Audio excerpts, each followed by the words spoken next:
Hi everyone, my name is Adri and I'm working in the Sustainable Operations Management and Design Group here at ARTC. So today I'll be sharing a little bit more on the water efficiency and effectiveness monitoring and analytics system that we are developing here. Okay, so WE2MAS, or the Water Efficiency and Effectiveness Monitoring and Analytics System, or in short, WE2MAS, is part of our suite of modular platforms for energy and resource analytics. Right? So the idea here is that we are trying to improve the water efficiency and effectiveness by two ways. First, by minimizing the usage, as well as to right-size the wastewater treatment for the various applications in industry. So the goal to this is also to investigate various potential strategies where we can improve water recovery rates for closed-loop water systems. So in the current landscape in Singapore, there are a few drivers that are actually pushing companies to be more aware of their water efficiency. So one of this is the Water Efficiency Management Plan, where it's actually mandatory for large water users with net water consumption of at least 60,000 meter cube within the previous year. So on top of this, we also have regulatory requirements on the treatment processes, where there are maximum allowable limits for trade effluent discharge, and this can contribute to large fines as well as bad image of the company itself. So we can see here in the bottom a typical example of the water loop in the manufacturing, where it includes the manufacturing process, an in-house wastewater treatment, as well as the general wastewater treatment plants and the new water plants. So after visiting many different companies, we have identified 3 validated problem statements in achieving sustainable water loop in manufacturing. So the first one, as mentioned in A, is the water efficiency within the manufacturing process itself.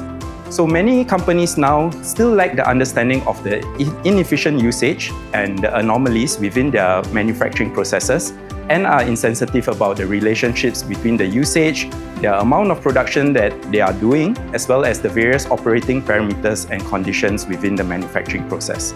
Okay, so secondly, there is also a lack of integrated understanding of the level of efficiency in the water treatment process, and this includes not being aware of the level of production and the expected water quality from the manufacturing process to be able to right-size the wastewater treatment itself. So the third problem statement that we have identified is the water loop in manufacturing companies. So in this case, we are looking to identify the various areas that we are able to reuse some of the water, as well as to improve the amount of water recovered within the processes.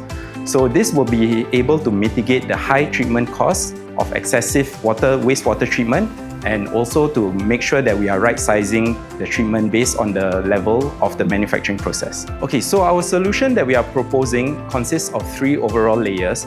The first layer being the data layer. As you can see, we have the manufacturing process as well as the in-house wastewater treatment process itself. So in this case, we are sensorizing the flow sensors and quality sensors to enable some data collection in the form of a process, water, as well as a treatment database. So this data will then be sent to an analytics layer where we have our analytical algorithms which will run in real time to provide insights and optimizations for the water loop system. The analytics layer will be able to provide insights and optimizations for the water loop system. These insights and optimizations will then be shown in a visualization layer where we have dashboards that can be customized to the end user's requirements, showing key information about the manufacturing process, the wastewater treatment, and the overall water flow within the system itself.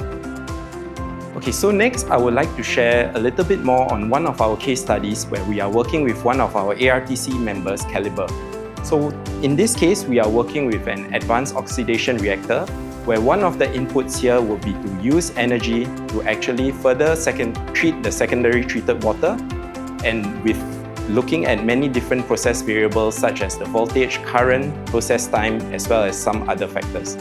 In this case, we are looking at several process indicators such as the various water quality parameters, including pH, conductivity, and etc. So I would like to share an example of the time series data collection for a batch run. So in this case, we are looking at the chemical oxygen demand against time. So I would like to highlight firstly the initial chemical oxygen demand, or COD for short, against the final, where we have both the AOR unit.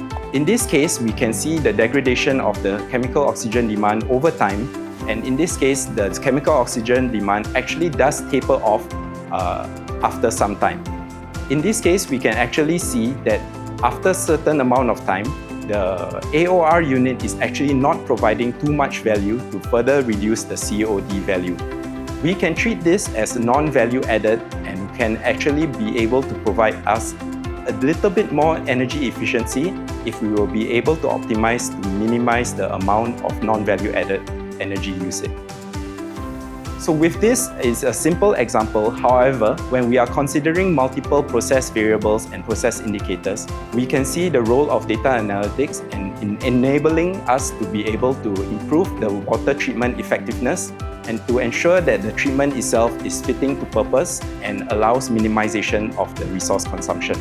So the idea here and our next steps is to test additional process parameters for the AOR unit and to really understand what are the additional sensors such as ORP or power to further understand the process itself, as well as to further apply this to industrial case studies. So if you're interested to work with us and deploy one of our solutions in the industry for your use case, do feel free to contact any of our team members at this email address.